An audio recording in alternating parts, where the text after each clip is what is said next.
One of the most surprising things about conducting a weapons shoot is how much planning is involved to actually carry it off. That probably spent as many days deciding what the mic layouts were going to be, how much cable we were going to need, how to set it up, the recording equipment. Actually, as much time prepping for the event as we spent actually recording it. And it's an environment that's really difficult to kind of hear what it is you're capturing, because weapons have such a dynamic range that when you record it, you put on the headphones, yeah, I got something, but you don't really know you got the goods until you get back to the studio, and that's where having 30 different microphones spread out all around the weapon site is really your kind of insurance policy to make sure that you nailed it.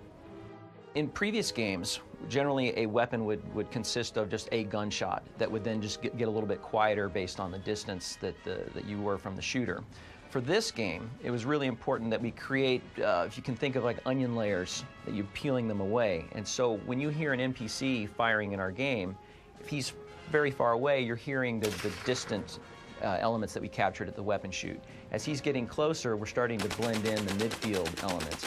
As he's getting really close, now you've got a third layer of the near field with gun mech in it. And so it's the same gunshot, and we're not trying to artificially create the distance. We actually captured it in that way.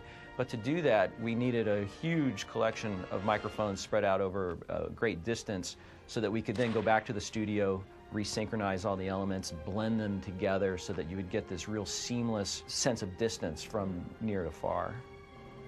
So to capture the near field elements for our weapons, we had mics actually on the shooter, lavalier mics that he would wear. We had mics very in close proximity to the gun that were just directly underneath it or directly to the side of the weapon within 3 feet. We had other mics, again, pointed very near field, maybe right over the weapon shooter at about 10 feet over his shoulder.